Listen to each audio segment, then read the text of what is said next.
WHHI-TV, in partnership with Home Helpers, is proud to bring you Primetime Seniors, a new show that offers advice, tips, and resources for living active, healthy, and fulfilled lives. Tune in nightly at 5:30 p.m. for Primetime Seniors, only on WHHI-TV.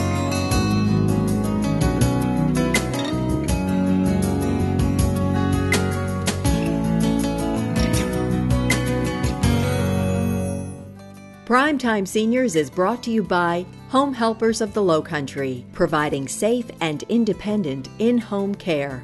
And filmed on location at Riverside at Belfair. More than a retirement community, it's a lifestyle.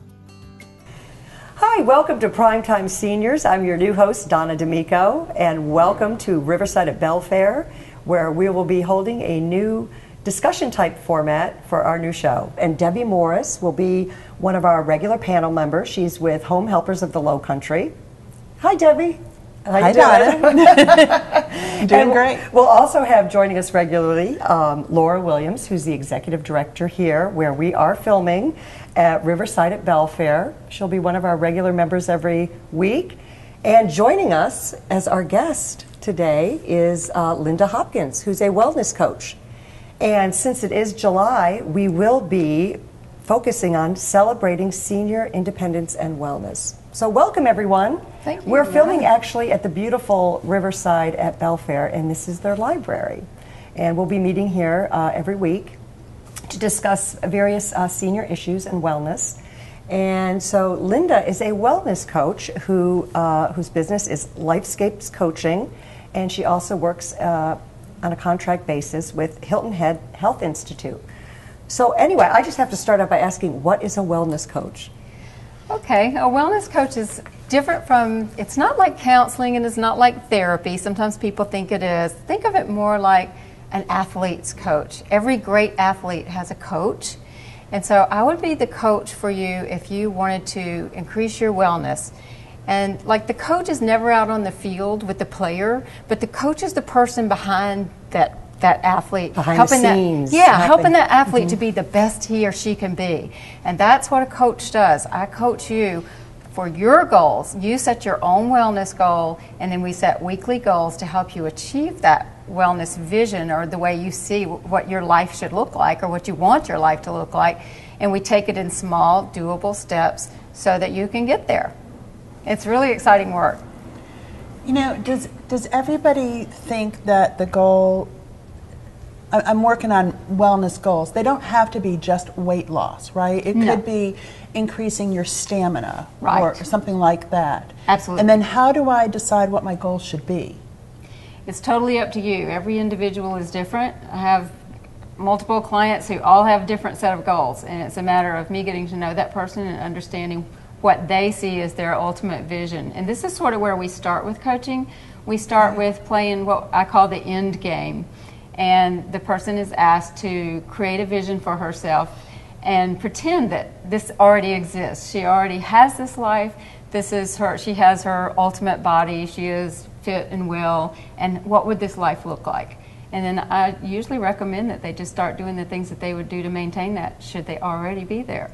And this is where we start. And then we set little goals each week. So maybe it's a habit change you know you need to make. So, well, I was just going to ask that. So do you meet weekly? Because I imagine if you want to stay on task, and sometimes obviously you're going to have to tweak possibly different aspects of what you're working toward. We start out with like an hour-long session where I get to know the client and understand what this client's vision is and where the client wants to go. And then we meet weekly for 30 to 45 minutes.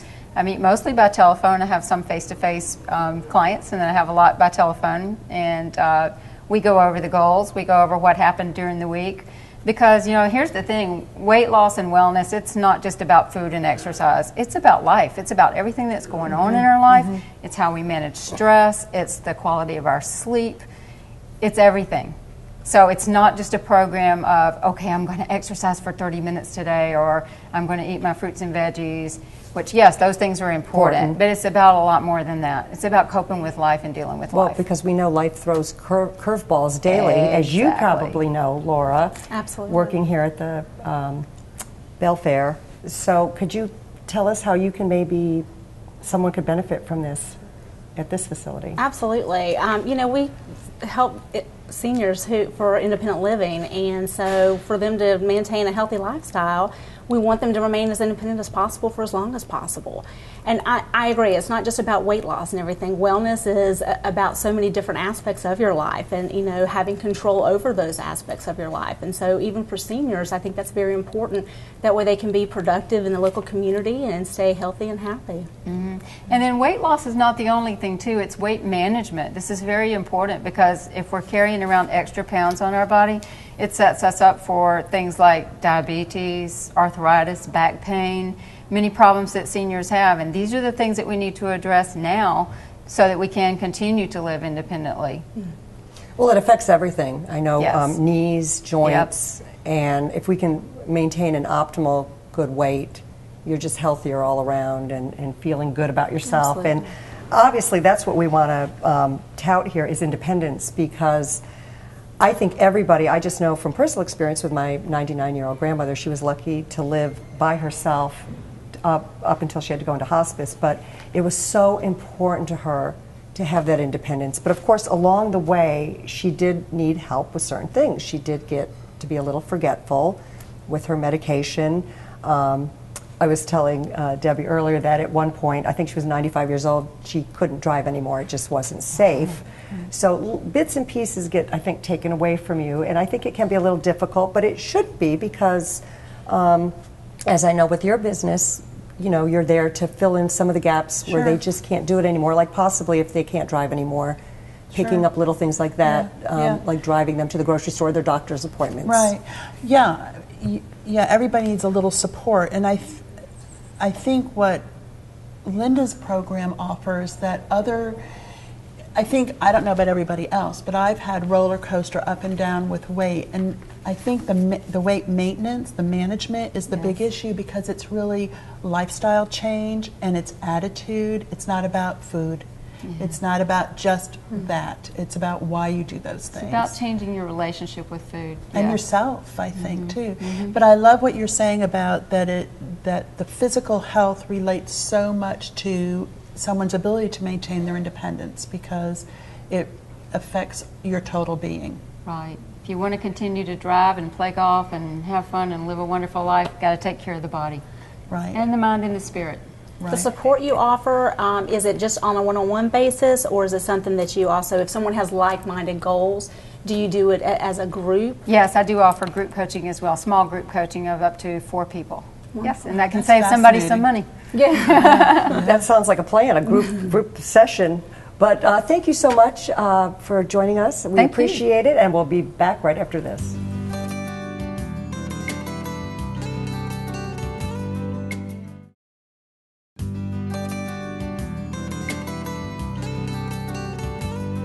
Welcome back. We're back from Primetime Seniors, and our guest right now is Justin Epstein, who is the senior minister at the Unity Church of Hilton Head Island. And Justin has a list of credentials here. He writes a column for Bluffton Today, which is Practical Spirituality. And he also has a book coming out, I understand, in the fall called Super You, The 7 Steps to Profound Peace and Personal Power. Welcome, Justin. Thank you. Boy, well, we're tying this all into our independence and wellness for senior living. Yes. And obviously, spirituality plays a very big role, I believe, in staying well and centered. Yes. And how do you help some of your congregation and people you know follow this wonderful path? Well, I share a lot of different tools and ideas to help people get centered. Mm-hmm. One is just learning how to quiet your mind a little bit. The scriptures say, "Be still and know that I am God."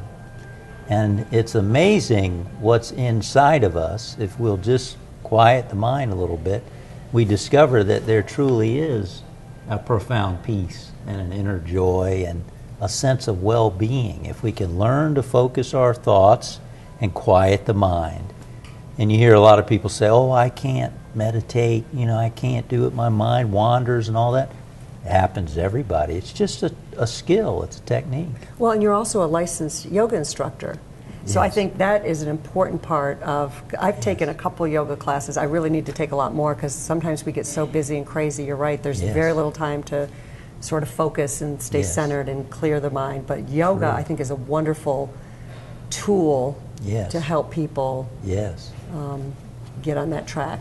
Yeah, yoga. Well, they say yoga's been around for thousands of years. You know, the postures, and it helps get rid of toxins from the body.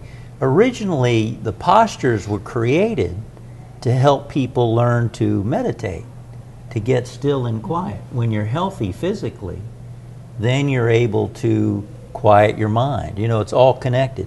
If your body's healthy, your mind's going to be calmer, more peaceful, and they work together. And so yoga postures get you in great shape, and they help you to feel better and be well, but even more importantly, you're able to sit still and get quiet and discover that inner peace that's always there.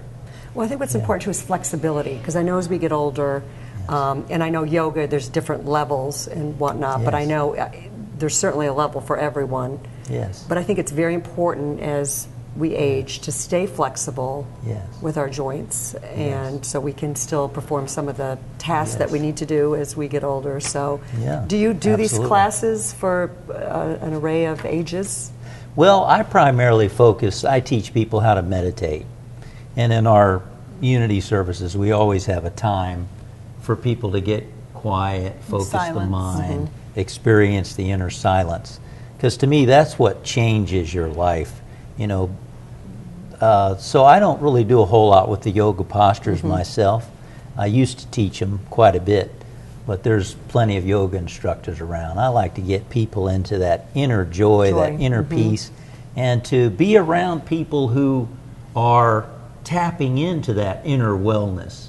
You know, sometimes you hear people say, well, I can do it on my own. I like nature, I like reading a book, and that's very good. When you're around people of like mind, there's a sharing of an intangible something that happens. You know, you pick up on people's happiness, joy. What about the folks who maybe are more isolated? You Yes. know, we recognize that spiritual wellness is a real important component of your overall wellness. What about the folks who are maybe more isolated? They can't get to church. They're not feeling that connection. What can they do? What are some of their options? Maybe they're recuperating from an illness or recovering from an injury. Maybe they're Yes.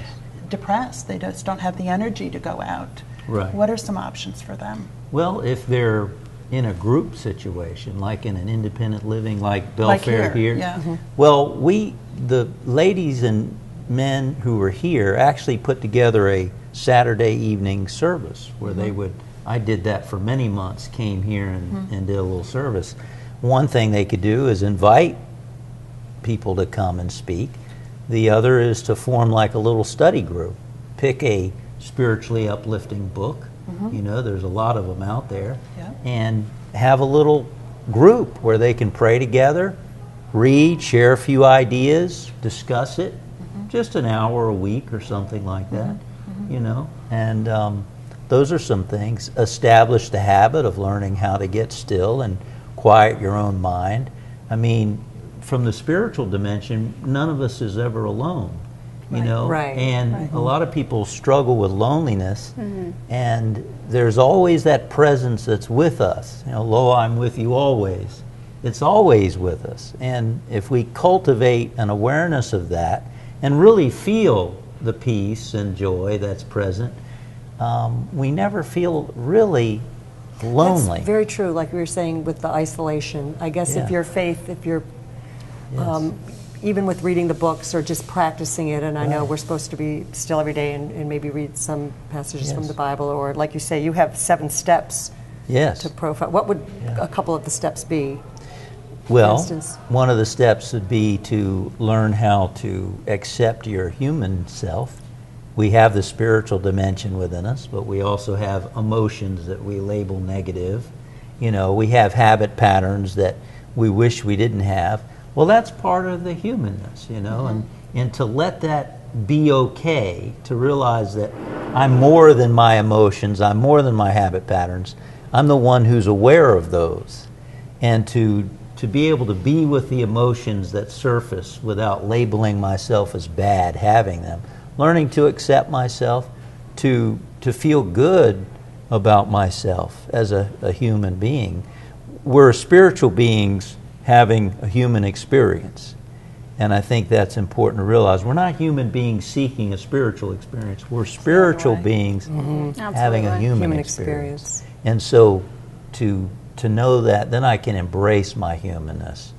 And that's one of the steps. Another step I've mentioned is getting still and quiet, meditation, prayer, deep prayer. There's a Sanskrit term for prayer, which is palal, which is to behold oneself as wondrously made. That prayer in its deepest sense isn't trying to convince God to do something for us. It's to get still and quiet and to experience the wonder of our own being, which is connected with this infinite source. So meditation is another thing.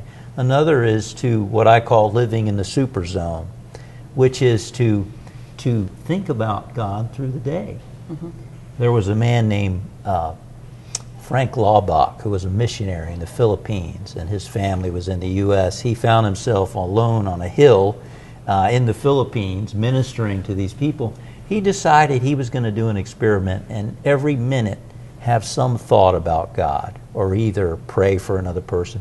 Just every minute to bring his attention to God. He said there were times where he just felt heaven right here. He felt joy. He felt peace. He felt the presence. And we can do that wherever we are, whatever we're doing. And that's such great advice. And I think whether people are isolated, like you mentioned, Debbie, or in a residence home, young or old, I think it's very important to center like that with finding our peace and meditation and focusing. And helps us to become accepting of others, too. Yes, it does. Exactly. Well, Justin, thank you so much for thank you joining for- us. We thank you certainly for having me. appreciate it, and some great advice My for pleasure. everyone. And Thanks. we'll be back right after this.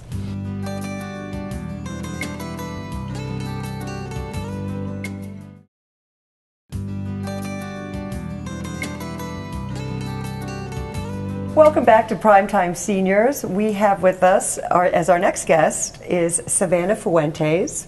And we're staying on the same line here with Celebrating Independence and Wellness. And she is the activity director here at Riverside at Belfair. So welcome, Savannah. How are you today? Thank you. I'm wonderful. Good. Thank you for good. having me. Well, you sound like you have the best job here. I think I do. The activities director. What exactly does an activities director do?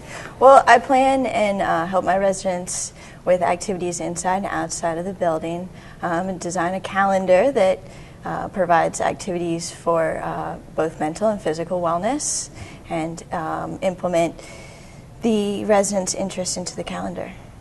Okay, so obviously I would imagine that would be mental stimulation as well as physical. So Correct. So outside, for example, what would you maybe do? Some sort of Well, we have a walking wonderful or hiking? And Correct. We have a walking club, and we also have a wonderful program that we do called Staycation. And once a month, we take our residents on a day vacation. Our recent trips have included Palmetto Bluff, Beaufort, Savannah, and we're planning to go to Charleston soon. oh, that's fun. It's like a little field trip. That's right. Yeah. This week on Friday, we're going to go to the park and have a picnic. And we also do shopping and lots of activities outside of the building. That's wonderful. Well, I noticed when I walked in, I saw one of my favorite games, Scrabble. Do you have a lot of games that everyone gets together and plays, and I assume it's all voluntary. Correct. Everything here is voluntary. We're independent living, so the residents get to choose what they enjoy participating in. But we do everything from Scrabble to Tripoli, and we also have a great game called Rummy Cube that all the residents love. Lots of bingo.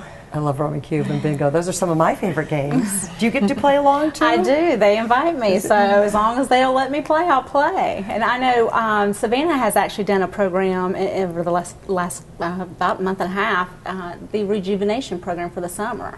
You want to tell us a little bit about that? Yes. Well, we've been very busy here, so we decided to slow down a little bit and enjoy some summer rejuvenation. We've done some meditation walks.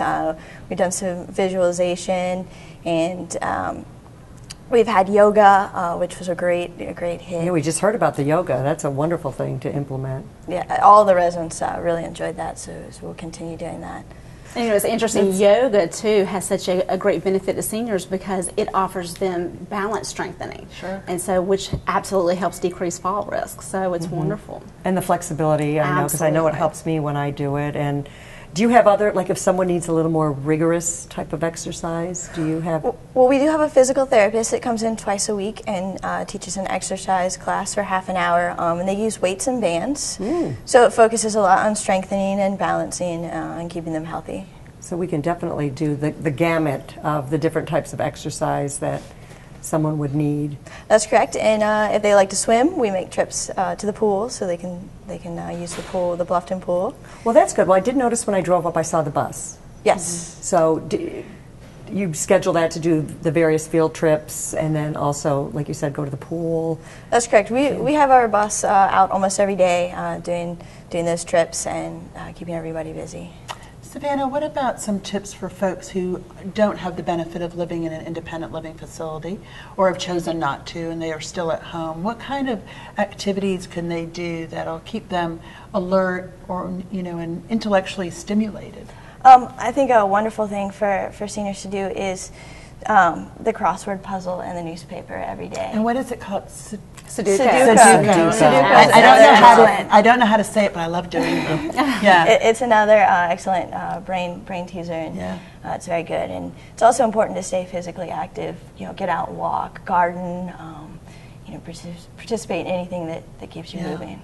Yeah, I think as we talk about the big picture of wellness, keeping our brains boosted and active, but also our physical. We keep coming back to that, don't we? The need for physical health being so important.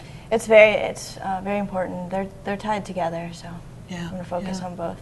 That's great. And one of the best benefits of living in an area like Bluffton, Hilton Head, with Sun City right here, there's so many organizations and groups to join. So someone living in their own home, I think it's very important for them to stay active in their own communities as well. Yeah, Absolutely, and I know Through you can take hobbies and volunteerism. Absolutely. Well, volunteerism's huge. That's a perfect way to stay active. And I know we can still take classes out here. There's such an array of different opportunities and things to do. I think card games, I remember my grandmother was such a card shark.